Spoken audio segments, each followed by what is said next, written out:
I hereby summon all my imps. Hey everybody, it's Annabelle. Normally I wait to do card reviews till there are at least 10 out, and I will be doing a card review when the next 10 come out. We are currently at 9, I'm waiting for one more. But since I like to be incredibly wrong and incredibly often, I am going to be talking about the relics for the Relic Vault, since none of them are out yet. But I want to discuss them and give my predictions about what they might be. So I'm going to base this off of the actual fight that you do in the game. So in the game, the first relic that it shows here is the Crystal, the Phantasm, which summons a fleeting spirit that after 11 seconds would disappear. Now, the way I'm putting this into Hearthstone is it's going to summon a 4/4 poisonous fleeting spirit with taunt that's going to die at the beginning of your next turn. So you summon this, it puts a 4/4 poisonous out on the field. Pretty easy to, not the easiest thing to kill with just random, but if you have enough power, you can get past it. It has taunt, so you can't just walk over it. And at the end of the turn, if nobody attacks the taunt, it's just going to die at the beginning of your next turn, so it's more of like a phantasm at that point. So that's the first relic that I have, a 4/4 poisonous fleeting spirit with taunt that dies at the beginning of your next turn. It's supposed to be a possession, which would be like a mind control, but I don't think Hearthstone's going to let it mind control your minion. So the next relic up here is Relic 2, which is the Root of Extinction, which is a root in the game where if you move, you take damage. So I'm going to turn it into a Hearthstone thing, which is Relic 2, which would be Root of Extinction, which is choose a minion, and if it attacks, destroy it at the end of its turn. So yeah, when you pick a minion, either your own or if you really feel like it, or enemy minion, because that's where you're supposed to use it. And when it attacks, it's going to die at the end of that turn. So it can go face still one more time, it can turn into a minion one more time, but after that point, it's going to die. And that's going to be the second relic. And the third relic is the one that is called Edge of Annihilation.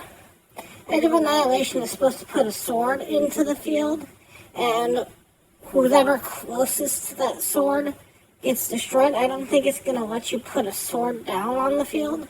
So the one that I'm going to do for Relic of Annihilation, or Edge of Annihilation, is destroy a minion that is the centermost. So what it's going to do is it's going to look at your board, and it's going to be a positional effect, and whatever minion is closest to the center, it's going to destroy it. And if you have two minions that are sharing the center, it's going to pick one of those two. So it can pick the left one or the right one if they're both as close to the center as possible, but it'll pick one of those two and destroy it. That might be the meanest relic out there. I'm not sure if that one will be in effect, but these are my ideas. Because all of these, the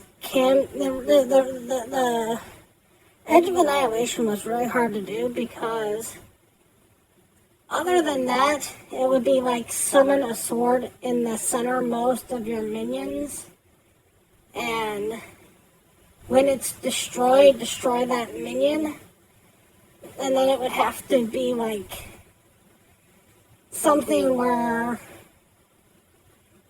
whatever minion destroys this, destroy that minion. And let's see what you'd have to give it some reason to want to be attacked. All minions that can attack this must attack this or something like that. I don't even know how you would do that.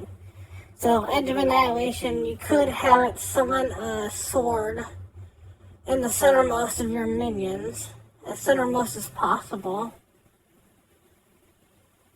with taunt, and just like 3 or 4 health. And whatever minion destroys this, destroy that minion. That's another way you could go with Edge of Annihilation. So that way you could overcome it with spells or something like that, so none of them would be But then it's falling a lot like the Crystal of the Phantasm. I mean, and having a, and you know, if you don't, the 4/4 with a poisonous, and at the end of the beginning of your next turn, it would be, disappear, would be kind of interesting to get around, because 4, you can deal a spell with it, and, you know, get past it, or, you know, just not attack for a turn and have it sit up there.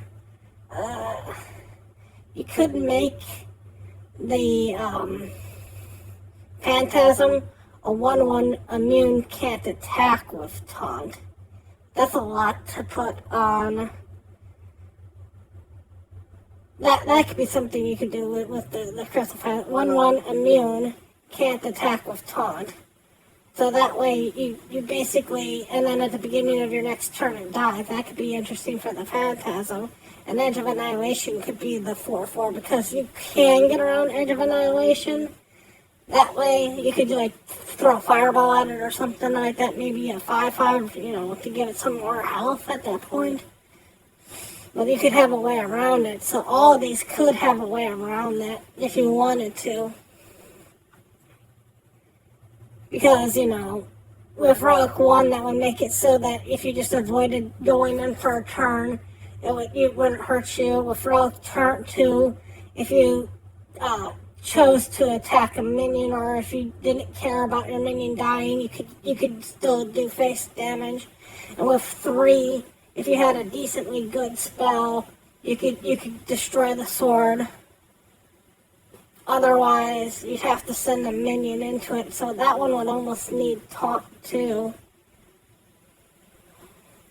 That could be interesting, you know. Whatever minion destroys, just destroy that minion. And it would be in the centermost. It has to stay in the centermost spot. Otherwise, it's destroyed. I mean, that's the thing about Edge of Annihilation. It's technically someone's a sword. The sword would be a 5/5. I like the Phantasm being a 1/1 immune that can't attack, so that maybe that's what I'll change it to. The Phantasm will be a 1/1 with immune, can't attack, and taunt. Taunt, can't attack, and immune. And at the beginning of your next turn, it dies, so that way you just have to avoid it for a turn, or you can go over the top with spells. Root would just be a cast ability that when that creature attacks, destroy it. So that way it's kind of rooted, but you can also deal damage to a minion to have it die, or still go face for one more attack. So it's kind of, you know, an interesting way. An Edge of Annihilation would go into the centermost spot of yours, be a 5/5, and whenever this dies, destroy the minion that attacked it. The minion attacks this and destroys it, destroy that minion. How would you phrase that? Let's see. Death Rattle, destroy a minion that attacked this. But then without taunt, that would be hard to do. Maybe let's try to do 5/5 Death Rattle. Destroy the minion across from this. So must stay centered. So Edge of Annihilation must stay centered. Death Rattle, destroy the minion across from this. That way you could be interesting. So you could actually attack with the sword. But give it to the fact that it can't attack face. So that way it's working as a sword. That's the way the sword would work. So it'd be like 5/5. Destroy the minion. Death Rattle, destroy the minion across from this. Can only attack minions. So 5/5 can only attack minions. Death Rattle, destroy the minion across from this. So that way, if you have, you can get a triple on that if you do, because you can do a 5 into a 5 and then destroy the minion across from this. but without rush, you give your opponent a turn to deal with it how they want to. In 5, you could go spell. It'd be kind of interesting. So those are the 3 relics. It's going to be Crystal, the Phantasm, Root of Extinction, and Edge of Annihilation. So Crystal, the Phantasm, 1/1, immune, can't attack, taunt. At the beginning of your next turn, destroy it. Root of Annihilation, choose a minion. If it attacks, destroy it at the end of that turn. And 3, which was going to be Edge of Annihilation, summon a 5/5 sword in your centermost spot. Death Rattle, destroy the minion across from this. Those are the 3 relics I have. Hoping that I am even semi-right on any of these, but if I'm wrong, feel free to mock me in the comments. As always, remember, play for fun.